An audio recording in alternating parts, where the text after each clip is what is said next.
John, why do you say that writing a sitcom isn't really that hard? Because a lot of the pieces of the puzzle are handed to you. In a typical sitcom, you know you're going to occupy constrained physical space. To take Friends as an example, 2 apartments and a coffee shop. Basically, all the action takes place on those 3 sets. So you never need to think about, where am I going to stage this? You have to stage it within the confines of the production reality of the sitcom you've created. You know that the stories will have a constrained beginning, middle, and end, and that the journey will be an emotional journey rather than a physical journey. Again, because you're constrained by space and time. You got to tell a story that only lasts 20 minutes, told by people who can't move around in space. So that means that your story choices are quite, I don't say the word limited, I say constrained. They occupy a narrow space. As Elvis Presley once told me in a dream some 40 years ago, the rules don't confine, they define. True genius works within form. Sitcom constrains your space, constrains your decision making, and so it makes it much easier to operate. Plus, it's just short. You know, it's maybe 30 pages versus a screenplay that's 120 pages. That's why I call sitcom a gateway drug to screenplays, because you can knock them out pretty quickly once you have the knack of them, because so many choices are already made.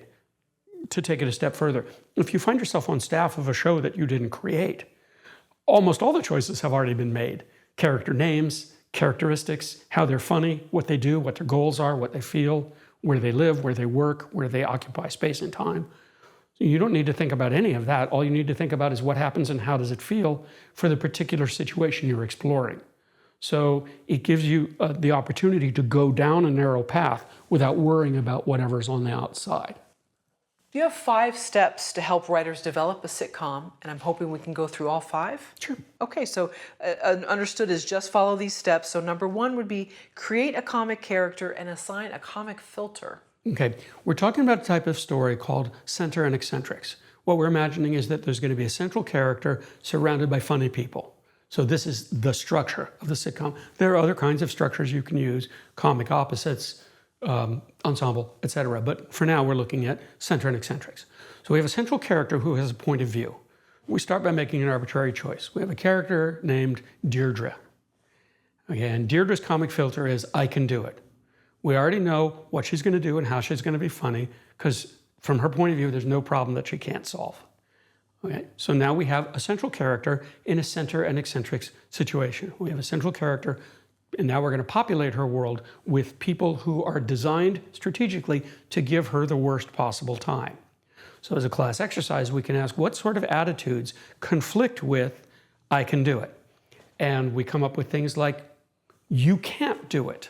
And now we have another character. Now, I won't bother giving them all names, but just we have a character who says, no, you can't do it.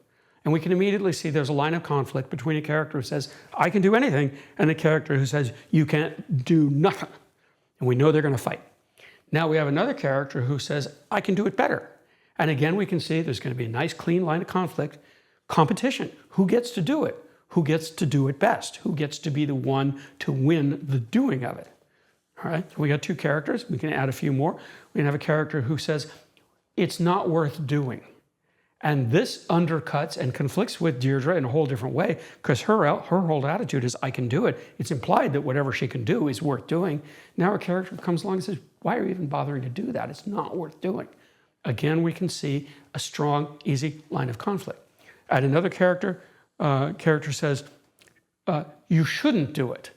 You're not allowed to do it, which is different from you can't do it. You don't have the capacity to do it. You're forbidden from doing it. I mean, obviously, that's going to be a fight, because if you tell Deirdre she can't do it, she's not allowed to do it, and she thinks she can do it, she's got to break that rule, right? And then we have another character, and this is just my favorite sitcom kind of character, is the one who says, what is it? I don't even know what it is. This kind of character is called a fool. He's so clueless, or she's so clueless, they don't even know what it is, which is its own kind of problem, because Deirdre's going to have to carry that character, going to have to explain to the character what it is that needs to be done and why it's important for it to be done. Now we have a central character. If you can imagine a bunch of characters aiming arrows at her.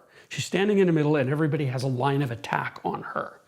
Now we have a situation that is exploitable in situation comedy, because we have a central character who is the audience's emotional window on the world. She's the one we care about. She's our hero. And she's surrounded by comic enemies. And each comic enemy is strategically designed to give her the worst possible time. Now all we need is to create a situation in which all these characters must stay together. They could be classmates, they could be housemates, they could be co-workers. I like co-workers because there's a lot of story in offices, but it can be anything at all. They could be trapped together on a space station. Absolutely, anything could happen. They're just constrained. They have to stay together. And then we make them fight. And we can make them fight about anything, because no matter what you bring into the world, no matter what happens you introduce, everybody's going to have a point of view, and every single one of those points of view is going to trigger a feeling, what happens and how people feel. Let's say that it's a newspaper. This is staff of a newspaper. And there's an interview that's a get. You know what I mean by a get? It's like, wow, if you can get an interview with that superstar, that celebrity, that music, Britney Spears, not Britney Spears, Taylor Swift. If you can get the celebrity interview, you're really hot stuff. Okay, so we know that Deirdre's attitude is, I can do it. I can get that interview. Somebody's going to say, you can't do it. There's no way. I'll bet you $100 you can't do it. Now we have stakes. Now we got something to play for. And we have emotional stakes too, because Deirdre's I can do it is being challenged. And so her sense of I can do it is being elevated. And meanwhile, the person who says you can't do it, now they have stakes in the game because they want her to lose. They want to defeat her I'm going to keep you from doing it. Now we learn something about that character we didn't know, which is the point of telling stories, to learn things about the characters you didn't know. The one who says you can't do it will actually sabotage Deirdre. Didn't know that. This is discovery in situation comedy. We'll go around the wheel. Who's next? I can do it better. You're not going to get that interview. I'm reaching for the phone right now. I know the person who can get me that interview. You're never going to get there. Again, the pressure it puts on the character, it increases. Because now she's not only fighting somebody who's sabotaging her, she's fighting somebody who's competing against her. The story is starting to take shape.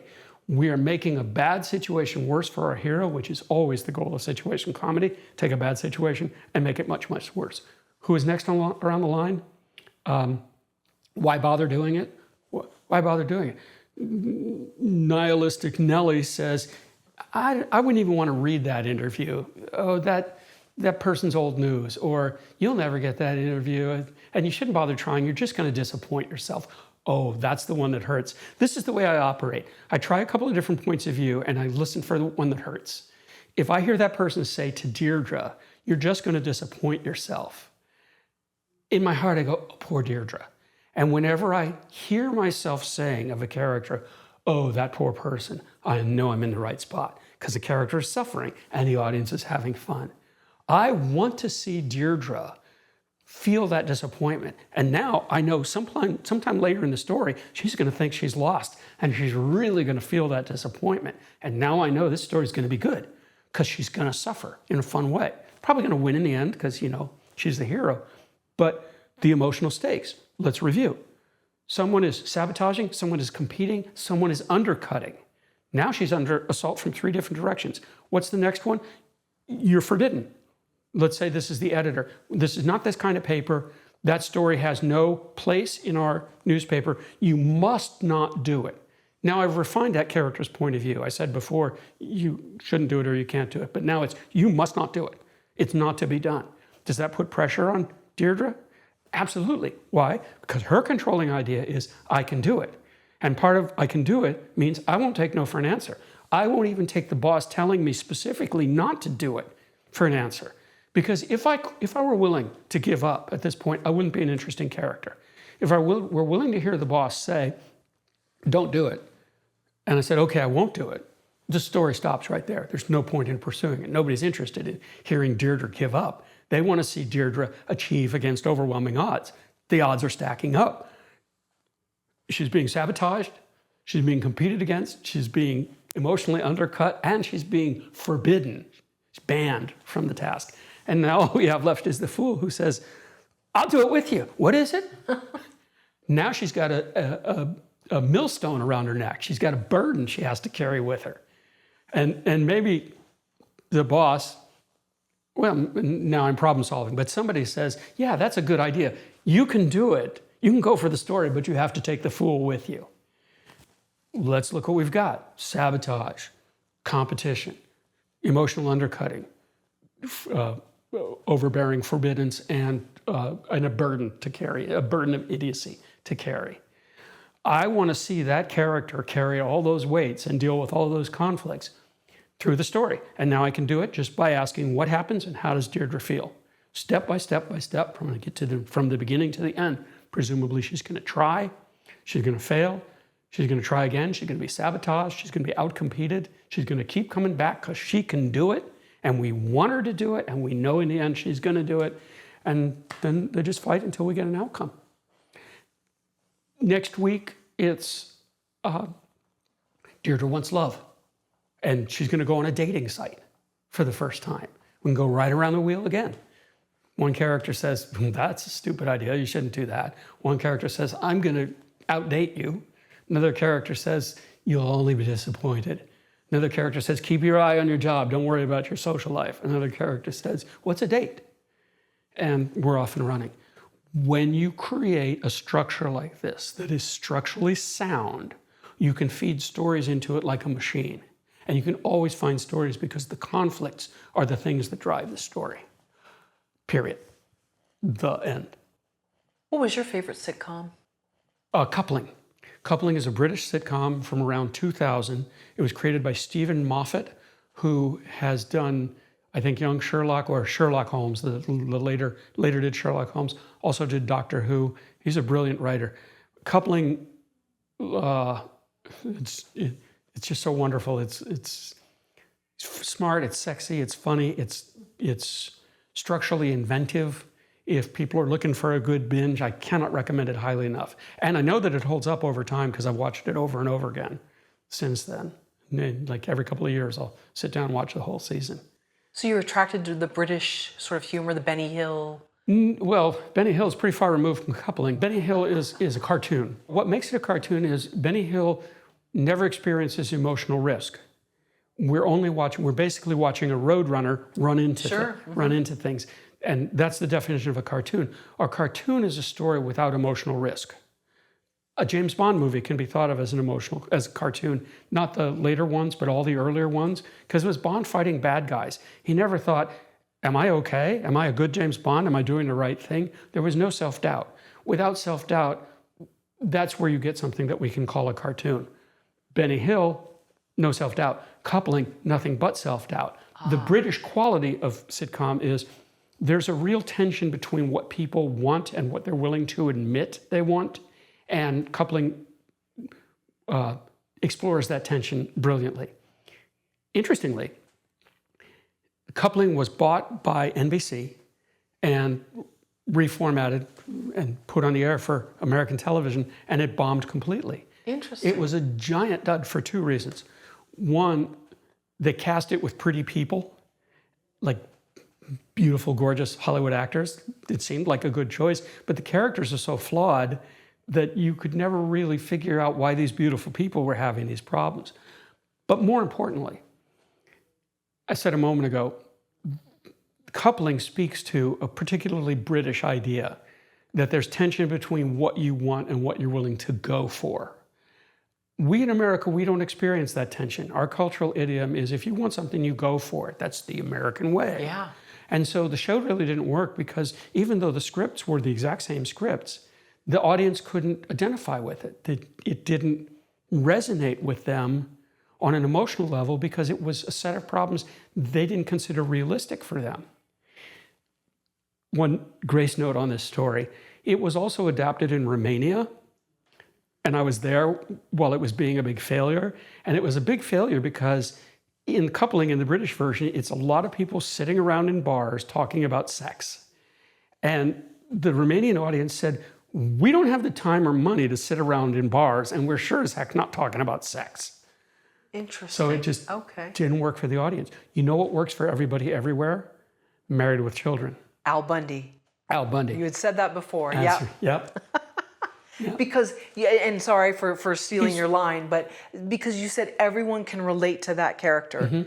And why? Why is it? And can wives relate to that character too? Yeah, because husbands and wives deal with each other's crap inversely. You know, if my problem is you're nagging me to clean the garage, your problem is I wouldn't do a load of laundry to save my life. And we both have the same problem, which is I love this person, but boy, I have to put up with a lot.